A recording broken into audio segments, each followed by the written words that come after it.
buying, the property market has changed dramatically in the last 5 years. Between foreign investment and lack of housing, it means the prices for homes has shot through the roof. Well, we recently showed you how a granny flat could be one solution for young families. In the second part of the series, we're showing you a step up from a granny flat, how much it'll set you back and just who can build a dual occupancy. We're going to follow a build from start to finish, which means that you get to experience every stage along the way without spending a cent. Want to become a landlord but a granny flat is just too small? Well, we've got the next big thing. Recently, we showed you how you can build a granny flat for a fifth of the cost of an average house. But if a granny flat is not quite big enough, there's another option you might want to consider. Well, dual occupancies are also booming, whether or not it be a duplex right from the get-go or a freestanding house in a backyard. For some families, it makes perfect sense. So what is dual occupancy? Well, the laws differ from state to state. But in New South Wales, the maximum size for a granny flat is 60 square metres. So anything bigger is a dual occupancy. This block belongs to George and Maureen, but they're about to give up their backyard so their son Rene and his young family can afford to build a home in Sydney. So George and Maureen, a beautiful location. How long have you been here? We've been here 34 years. 34 years. So the decision then to do a dual occupancy, what was the thought process behind it? Well, I think, first of all, it's good to be able to share with your family. For Rene, Zoe and Jonah, it's going to be good to be in or very close to the city and with the grandparents. George and Maureen's son Rene already works in the family business, which imports fine French food. Also, we will get some rental income, and that's mainly the two reasons why we have done that. So it doesn't matter how you weigh it up, you look at it. It's a win-win. It's a win-win. Yes, absolutely. Yes, yes. If you put, say, a granny flat on there, obviously you could do that between 50 and 150 max. So what sort of price are you talking and looking at with your dual occupancy? Well, probably close to 350. 350 probably. Okay, so it's a much bigger financial investment. It is a big investment. Yes. But we thought, well, you know, it certainly increases the value of the whole property, of course. So what does $350,000 get you in a dual occupancy dwelling? Well, this will be a 3-bedroom house with a kitchen, dining and 2 bathrooms, plus a workshop that George can use. Well, at least that's the plan. And all going well, it should only take about 3 months. For you, Rene, there must be some pretty amazing memories growing up here. Yeah, absolutely. Look, I grew up kicking a ball around in the backyard, riding my bike, you know, playing in the local neighbourhood with friends. It's always sort of been home in, you know, some way or another. So, yeah, we're very fond of the area. Having said that, you guys moved away from Sydney for a couple of years? Yeah, we did. We went to Brisbane. Yep. We both worked up there for, 4 years. We travelled around the world, and then we came back to start a family and be with our family. Did you not consider maybe looking at what was available further out or in regional areas? Was that just not possible? We absolutely we looked at it, yeah. I think we, we'd been there in Brisbane and we'd seen, what it's like to live away from family. And Jonah just lights up when he sees his Memmy and Peppy, and that's just, it's too hard to, you want to keep that. Within a few short weeks, the plumbing is done, the foundations are done, and already the flooring is going down. But because dual occupancies have tighter regulations, development applications and higher site costs, it hasn't all been plain sailing. Once you go through the DA process, it's no longer just signed off, certified by someone and off you go. So we had a lot of other things to look at as well. We had floods, we had heritage problems. Removing these asbestos garden sheds cost a lot more than they anticipated. I had a background in construction and there were still plenty of things I got caught off guard with, and you just think, yeah, wow, never saw that coming. Now, are you guys starting to reach the point where you're starting to envision what it's going to be like and imagining what it's going to be like when you're living here? Absolutely. Each stage it gets closer, and especially at this stage I can really just imagine the whole family out on the balcony. So can't wait for it to be done. Yeah, absolutely. George and Maureen chose a specialist dual occupancy builder, and they're over the moon they did, because they've had someone to tackle all the extra dramas for them. You see, for so long you see it as a piece of paper, you know, the plan on a piece of paper, and you can't quite visualise it, and then suddenly... Oh, it's very exciting, guys. It's really coming along. Really exciting, you know, now that we can see it happening. It's wonderful. It's all become real. Yes. Well, there's still a couple of months to go for this build, so we'll check back in to see how things take shape a little later.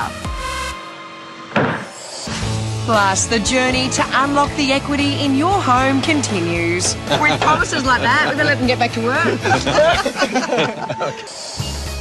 Earlier, we met the Parish Buddy family, who are embarking on a dual occupancy project to help son Rene and his family get a place to call home. Now, if you're considering something similar, finance expert Sarah Leslie has some advice which might help you avoid any pitfalls. Every family has a different reason for building a dual occupancy home, but remember, if you are looking to earn some extra income by renting it out, you will have to pay tax on it. There are also immediate tax benefits to be had on the new investment, including claiming the interest on your loan and other associated costs such as maintenance, insurance and rates. This is a really tricky area, so make sure you get advice before making any decisions. Well, 2 months in and the frame is up and a home of their own is finally within reach for Rene and Zoe. We're really lucky and we feel like we've got a house that we can go into. Well, it seems like only yesterday we were staring at a large mud pit and suddenly, with the frame up, the brickwork has commenced. Maureen and George have chosen bricks that match the original house in a more modern style, but it's important to check your preferred bricks aren't an extra cost. Now, even though the new house is for Rene, Zoe and Jonah, there's a little something for George too. His very own workshop is part of the new build. He can't wait till it's finished. He even sent me a video message. Hi, Joe. As you are not here today, we wanted to show you the progress on the building the house, and as you can see, the walls are already there, the roof is finished, and the most interesting thing, it's inside. Okay, Maureen, we go inside. Joe, this is my men's cave. Plenty of shelving over here. I'm going to have bench, my bandsaw, timber, air conditioning in the workshop. Isn't that fantastic? My dream. Hi, Joe. Hi again. I'm going to show you the rest of the house. This is the first bedroom. It's a good size. And this will be the second bedroom. This is the dining room area. It's really taking shape, so you'll have to come and see it for yourself. Okay. See you, Joe. Bye. Well, if you've ever built your own home, you'll know once the roof is on, things start to move very fast. Watching the plasterers finish the place in one day is incredible. Then, between the painting, the tiling and the installation of the kitchen, the final stages seem to be completed almost daily. There's even a back deck now. But before it's revealed to Rene and Zoe, what do George and Maureen think? Finished product. Here it is. Oh, it's Here we are. lovely. Wow. It's huge. It is huge. But it Wow. looks Wow. Look, it looks great. Fantastic sized kitchen. I love the light floor. great. Yes. And just the fact you can open it up and you just see greenery. Got light and sunlight, Yes. all around. The inside looks absolutely beautiful. We've still got a little bit of work to do outside. Outside, yeah, there's still things to be done, for sure. Okay, I've roped in a Looking bit of a forward to that. favour. Come on. Ah. All right. Just watch the holes as we jump across here. Hey guys. Hello. Jason, you're just who I was looking for. Come and meet Maureen and George. Hi, Maureen. How are you? How you going? lovely to Hey, meet George, you. how you going, mate? I'm not going to give you a kiss. Beautiful. Look, we just had a look inside and it's fabulous. Doesn't make Yeah, sense. we're thrilled, absolutely. Yeah, it's great. It's really looking great. Unfortunately, they are too close, you know. We can see them. Yeah, I hate it when the family's too morning, close. afternoon, evening. What's the saying about thank you, good thank neighbours, good fences? Well, it doesn't have to be that severe because it's not neighbours, it's family. Yeah. But privacy screen. So, raised garden bed, lots of edible food that both of you can enjoy, and then a screen across the back so you get that privacy you want. Sounds great. Wow. Sounds That's wonderful. fantastic. And best of all, you two don't have to do it. No, Jason's got the team here. Really? Yeah. I'll spare a kiss for you when Oh, you are finished. beautiful! Yes, mate. With promises like that, we better let them get back to work. Jason's ideas sound fantastic, and that's coming up.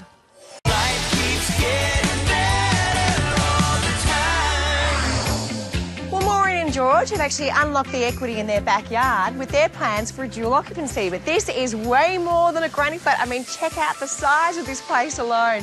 And now it's up to Jason and the gang to finish off the landscaping and create a privacy screen between the two homes. I've got a couple of simple tips when you're working with treated pine, building little walls like this. Rather than getting a tape measure and measuring 1,000 times to work out where your posts go, lay out your sleepers. You're going to get your holes in the right spot. For the ones in the middle, lay out a second course and work out where those holes are.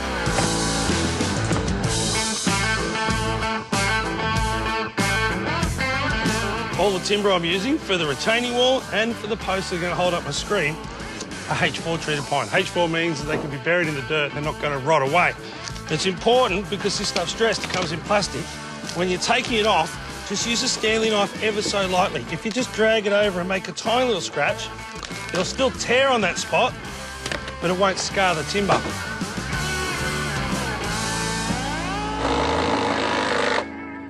I'm painting on a bench because it's a heap easier painting this way than this way. Your arm gets real tired real quick. And I'm painting it black. Now, normally black fades away to nothing, so I hope it does, and that'll make my screens the feature. While we can see the back of the wall, it's a good time to explain a few things. Lots of people prefer the paling side of a paling fence rather than the rails. And lots of people don't like the look of the front of this retaining wall because you've got these posts sticking out in front. Well, if you have a look at the back, it's so flat and one-dimensional that it doesn't look right. And the post, well, it holds a lot of sins. Like here, where the two sleepers butt up to each other, one's a millimetre or two thicker and they're not exactly cut straight. But when you've got the post here, you can't see any of that. And also, it's stronger. By the time we fill this with soil, all the pressure is going to be out, which is going to hold these sleepers in place even more. So if the screws fail, there's nowhere for them to fall. If the post was on the inside and the screw failed and there was pressure pushing it out, well, your retaining wall would end up on the ground.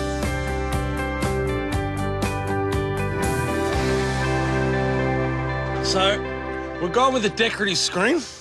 We're using OxyShield garden screen. So, you got to get the privacy, but you also get the pattern. What Scott's doing there is drilling into our timber post.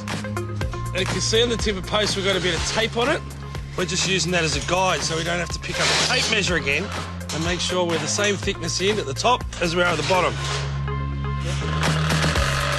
Best thing with a screen like this as a fence is you see a big change real quick.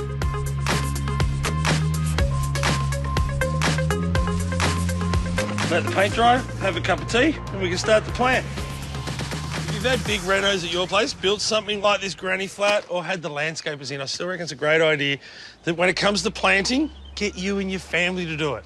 It's a great way to connect with the space and feel like you've really achieved something. So I'm going to invite all these guys in. Come on, George. Come on, Zoe. Renee. Come on, Maureen. Go on, Jonah. This is going to be a great space for both families, but I think it's going to be especially important for this little man. What about yummy strawberries? Do you like strawberries? Yeah. Yeah, I like strawberries.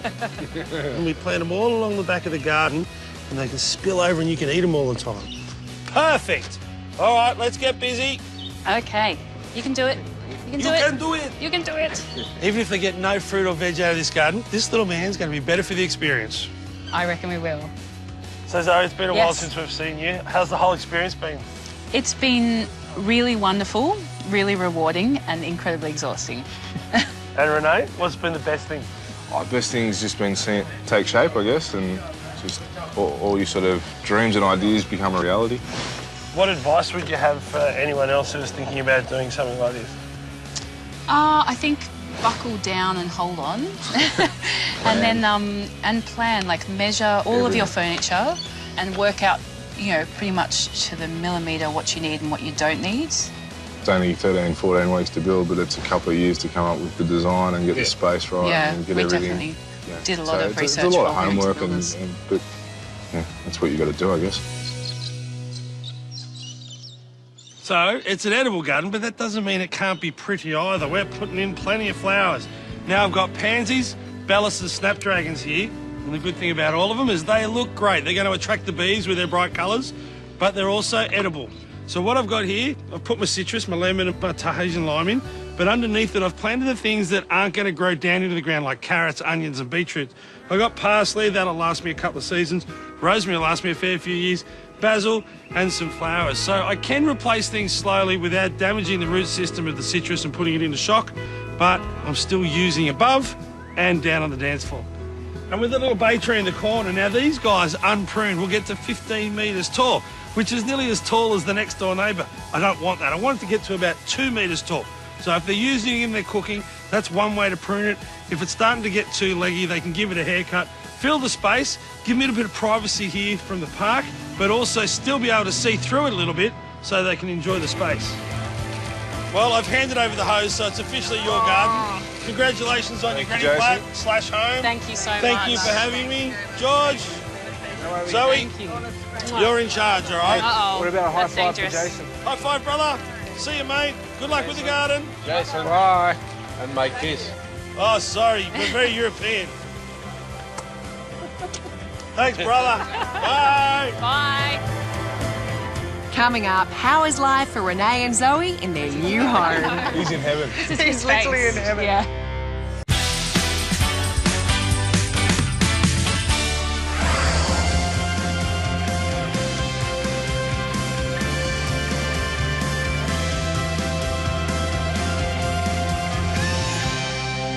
We've been following the dual occupancy build for Renee and Zoe and Renee's parents, George and Maureen. Now, Jason's done a great job in the garden here, actually providing a little bit of privacy between the two homes.